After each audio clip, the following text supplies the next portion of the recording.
Welcome to this week's edition of Coach Prep. Coach Don and I are here in the Cherokee batting range getting ready to record episode number 75. We've got a really good show lined up today. We're going to talk about how to measure our end-of-season success as coaches. We got an interesting twist on that. Before we do that, let's talk about Cleat It Up. Cleat It Up FP is the communication tool we want you to use. It's a free app for your phone. It's a great solution for all your communication challenges within your team, within your organization. Also has a great social media aspect to it. Also, let's talk about Nexair. Nexair is a Memphis-based industrial gas, medical gas, research gas, welding supply, and safety PPE supplier. With strategically placed retail locations, sales branches, and distribution centers throughout the Southeast, Nexair is never too far away. They maintain centralized product warehouses to serve you better and be more reliable. Through our services, you can receive the products you need when you need them. Our fleet of trucks will get you the gas you need when you need it. If you're interested in any Nexair product or service, or just want to talk through your options, please get in touch. Our customer care team at 888-639-2474 will help you find the branch or outside sales rep in your area. Please reach out to Nexair. They'll take care of all your needs. And lastly, Don, let's talk about patreon.com/everythingfastpitch. We want all of our listeners, if you are in a position to, become a patron. There's 3 different levels of support, and there's a lot of different benefits that go along with those. We've added some benefits besides what you'll get when you look at the Patreon page. You can attend the Zoom Coaches Clinic February 21st for free, and then you also get a discount on our Square Cuts training discs. They're usually $49.95 a dozen, so you get 12 discs for $49.95. If you're a patron, you get a 40% discount. Nice. And obviously, we would love for you to become a patron. If you're just a regular listener, you can get a 10% discount by going, iListen is the code, iListen21. So you use that promo code. But if you're a patron, we're going to send you a special code. You get that 40% discount on top of the regular benefits you get, which are explained on the Patreon page. So patreon.com/everythingfastpitch. It's a great way for you to support Everything Fast Pitch. And Coach Prep, Coach Don, and I really do appreciate your help. It all helps, yeah. We are trying to keep this thing up and running and flowing in a positive direction. The patrons are a big part of us keeping this going. There's a lot of costs that go into it. Right, yeah. and certainly we appreciate the help and trying to do some extra special things for our patrons to let them know that we do appreciate their help. So, Don, end of season success. Here's an important thing for us to think about. One of the things I think that happens to us as coaches is we spend a lot of time thinking about the best players on our roster. But I think ultimately, whether you're going to have a successful team or not and have a successful season or not, is what you do with the bottom tier, the lower skill level kids on your team. And I think if you really have a successful year, what you're going to do is be able to look back at the end of the season, look back at the end of the year, and see how much you've helped and how much you've improved those kids that started off as the last 4 or 5 kids on your roster. No, I think that's a great thought too, Tori, is that, so often we think of successful years as winning the last game of the year. Did we win a championship? Did we win the league? Did we, have a winning record? Those types of things. But in what we're talking about today, I think we're talking in regards to us as a group being successful or setting goals to make sure that the bottom third or bottom quarter of our beginning talent gets better, right? And that they're able to compete at a very close level to the ones that we might have seen as the top tier, right, or the top quarter in the beginning of the year, right? Yeah, and I think when we have this discussion, we're really talking about the typical travel ball situation, the typical school ball situation, because you're not going to have a super deep roster of super talented players. Even the very best travel teams, are still operating in that 10, 12, 14 player range. And at different times during the course of the year, those kids that are numbers 9 through 12, who aren't necessarily the kids that you're thinking of as the full-time starters, the most important, the most impactful kids, are going to play a really important role in the success or failure of your team.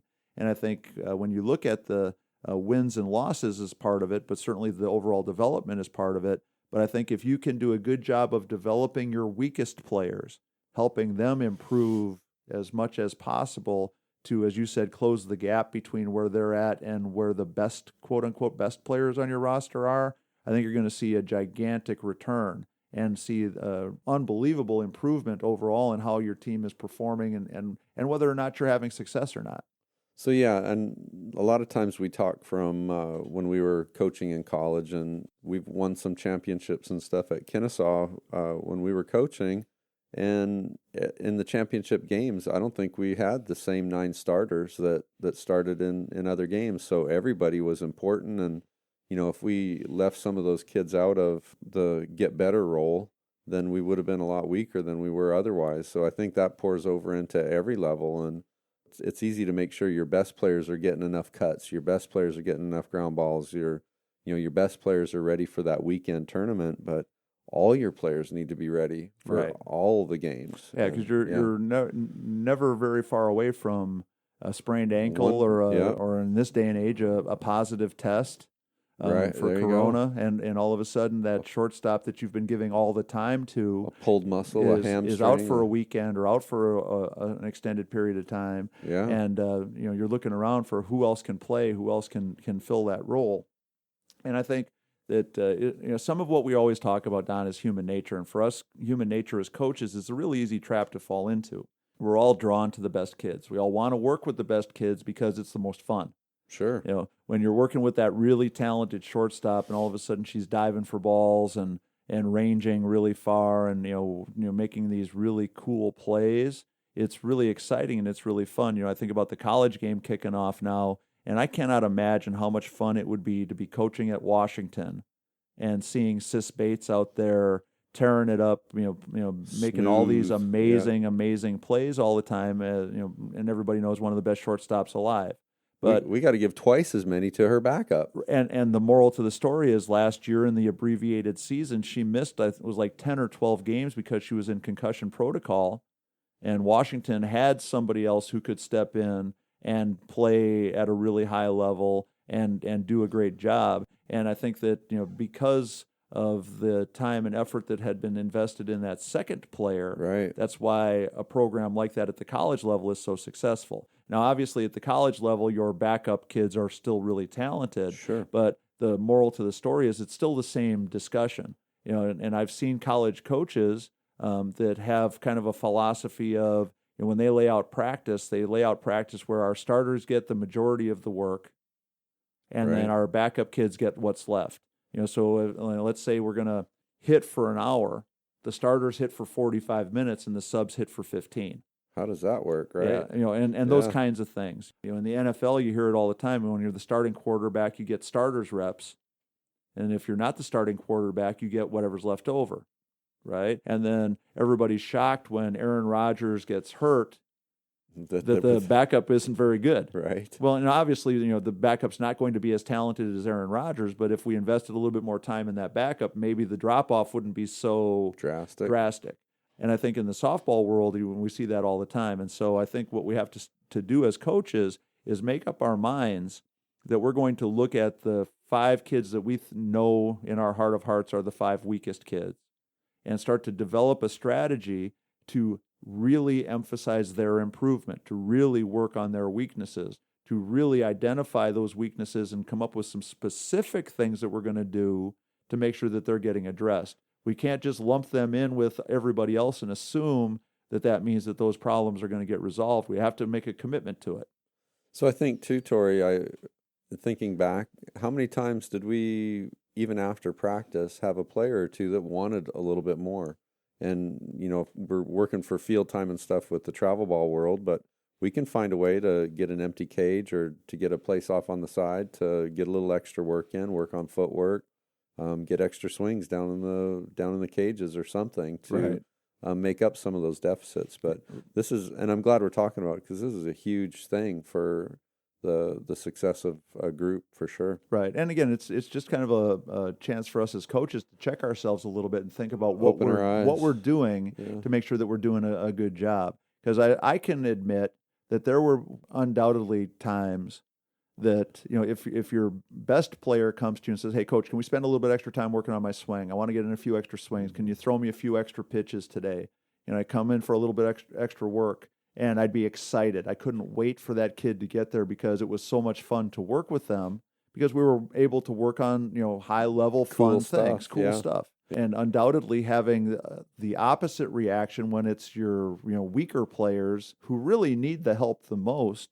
And I don't know if it's a, just human nature thing or whatever it is. It was like, yeah, I'd like to, but I got to get these reports done, or I'd like to, but I need to go, to this meeting or whatever. And I think that it's something that we just need to make sure we're thinking about as coaches, because I know I've undoubtedly done that at times where I did not dedicate enough time to a weaker player who really wanted the help as much as I would dedicate my time to a stronger player who wanted the help. I'm going to put myself in that same category, Tori, and for us, it was an everyday thing. I mean, it was 6 or 7 days a week we were doing softball.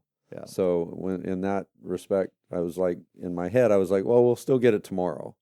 But for the travel ball world, or for, a less opportunity to get the kids together, I think that any advantage we can take to get them where they need to be is good. Right. And so I think that's our challenge. So coaches, we need to have a strategy to help our weakest players get better.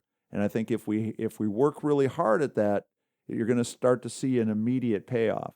And again, if we're talking about, a rec level team, if, we've got 4 really good players, 4 kind of okay players, and 4 pretty weak players that really need a lot of work, just think about the impact that it's going to make on your team if those 4 kids that we throw in the outfield because we have to put them someplace because we got to play 9 kids, that if they start catching every fly ball, we can coach them up. Yeah. If they start knowing where to throw the ball, if they start backing up plays that they're supposed to back up, if we invest some time in those kids, we're going to see a gigantic payoff. Get better jumps. Yeah. And so all those things that we take for granted with our better players, we know we can't take them for granted. I can remember when I first started coaching at the high school level, this is back a long, long time ago in the 70s. We would play varsity high school games back then with outfielders that I wasn't sure could catch the fly ball if it got hit to them. And it wasn't their fault. They just didn't have the same level of experience and knowledge and opportunities that our kids have now. But I think the same is true. So it might not be that you look out at that outfielder and go, she can't catch the ball if it gets hit to her, but she can't go quite far enough. She doesn't have the same range. So it's still the same relative discussion. We've got to invest our time to help those kids, because that one kid who can't catch a fly ball on your rec team is going to keep you from winning games forever. And if we continue to ignore that kid, hoping for a miracle that somehow they're going to just, on their own figure out how to do it, we're going to be waiting for a long time. So, Tori, as you're saying this, I'm thinking about the young ones too. The learning curve is so fast for those that invest the time. Right. With young, inexperienced kids. As they get experience, some of them, the light bulb goes off, the excitement, the fire's lit, the excitement's there. And they can really, truly become some of your superstars. Yep. If you're willing to engage in that and make it happen, I think that's really exciting to see. Right. So the young ones for sure. Just a quick story to kind of put into perspective how I think all this stuff works out. With our 12 and under team, which is a really talented team, as they were working their way up the ranks, the temptation kept being working on bunt coverages, working on first and third plays, working on relays, working on cutoffs. And what ended up making the biggest difference for that team going from being good to being really, really good was hundreds of pop-ups, ground balls, setting up little circuit drills where, that they're, just running and catching the ball, 100 times in practice. And so the really good kids were already good at it. They got better at it. But where the payoff really is those weaker kids got so much better, so much faster, because they were getting the opportunity to work on the most fundamental things, just running and catching the ball. You think that's so fundamental, everybody should be able to do it. Well, at the younger ages, the good kids could track a ball and could, drop step, could, run and make a play. But not everybody. And this was on a team that was winning all the time. Right. We still had kids that couldn't do some of those things. And when we decided to emphasize those most fundamental pieces to help those kids the most, the payoff has been unbelievable. And so now everybody's better at doing those things. But it really made a difference for the weaker kids because they needed the most help. and that most fundamental help paid off quickest for them. In those big games, the groups that make those basic mistakes are the ones that lose. Yep. So if we can make fewer of those, we're going to be much better off. So coaches, it's really simple. You have to look in the mirror and look at yourself and figure out, what am I going to do next practice to really help the weakest kids? Okay, we have to dedicate time to that process. Doesn't mean that you pull those 5 kids out and make them do something extra special or different. Not only them. Right. Yeah. But as you're putting your practices together, if you've got a couple of kids on your team that really struggle with catching the ball, spending all your time on bunt coverages is probably counterproductive.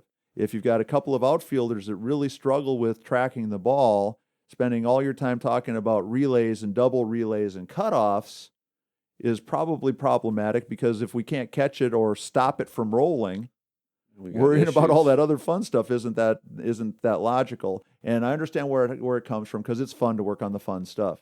And you got to cover everything eventually, but yeah. But it all starts with knowing that those weakest kids are going to be able to hold their own and improve and ultimately contribute to your team being successful. So, Don, I think that's a really interesting topic. I want to say thanks to our producer, Stan Lewis. Stan brought that one to the table today. As always, we're asking our listeners to make suggestions. So check out our website, fastpitchprep.com. It's got tons of information. But also we want you to reach out to us at either fastpitchprep@gmail.com or everythingfastpitch@gmail.com with suggestions and topics. Also, if you're listening to this, I'm sure you're also listening to Everything Fast Pitch. We need nominations for the Player of the Week. But if you go to the website, there's our YouTube channel. There's about 600 blogs worth of information that I've written and other people have written over the years. Tons of stuff. And again, you can go there and also order your Square Cuts training discs. The training discs are $49.95 a dozen. Go to the website. You can go through the order link and get your order processed, and we'll get them shipped out to you right away. And we're excited that the Square Cuts training discs are so popular. So, Don, anything else for number 75? No, that was a great topic today. Another milestone. 75? It's a good number. It's pretty cool. So for Coach Don and our producer Stan Lewis, this is Coach Tori in the Cherokee Batting Range Podcast Studio saying thanks for listening to Coach Prep. We'll talk to you again next week.